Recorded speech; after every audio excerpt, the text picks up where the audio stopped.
இங்க இந்த பையன் அவங்க அம்மா கிட்ட வந்து, அம்மா நானும் சப்பாத்தி செய்வான்னு கேக்குறான். உடனே அவங்க அம்மா நீ செய்யணுமான்னு சொல்லி அவனுக்கு எப்படி செய்யறதுன்னு சொல்லி தராங்க. அப்ப தூரத்துல ஏதோ ஒரு ஆட்டோ வர மாதிரி இருக்கு. அதுல பார்த்தா அவனோட அப்பா தான் இருப்பாரு. உடனே ஓடி போய் அவங்க அப்பாவை அந்த பையனும் அவனோட தங்கச்சியும் கட்டி பிடிச்சுக்கிறாங்க. இப்ப அவங்க அப்பா கிட்ட எங்களுக்கு என்ன வாங்கிட்டு வந்திருக்கீங்கன்னு கேக்குறாங்க. உடனே அவரு ஒரு பேக்ல இருந்து ஒரு கிச்சன் செட்டும் ஒரு பேட்டு பாலும் எடுக்கிறாரு. அந்த பேட்டையும் பாலையும் பையன்கிட்டையும் கிச்சன் செட்டை பொண்ணுகிட்டையும் கொடுக்கறாரு. அதை பார்த்தது ரெண்டு பேர் பக்கமும் வாடிடுது. ஆனாலும் அவங்க அப்பா கேட்கறதுக்கு பிடிச்சிருக்குன்னு சொல்றாங்க. இப்போ நைட் அவங்க ரெண்டு பேரும் விளையாட்டு சத்தம் கேக்குதுன்னு அவங்க அப்பா எட்டி பாக்குறாரு. பார்த்தா அந்த பொண்ணு பேட்டு பால் வச்சு விளையாண்டுட்டு இருக்கா, அந்த பையன் கிச்சன் செட் வச்சு விளையாண்டுட்டு இருக்கான். அதை பார்த்ததான் அவருக்கு ஒரு மாதிரி ஆயிடுது.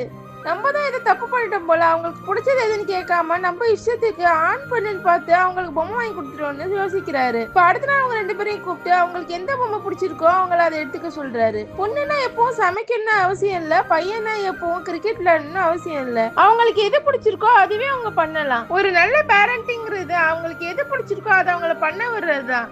இதை பத்தி நீங்க என்ன நினைக்கிறீங்கன்னு ஒரு கமெண்ட் பண்ணிட்டு போங்க.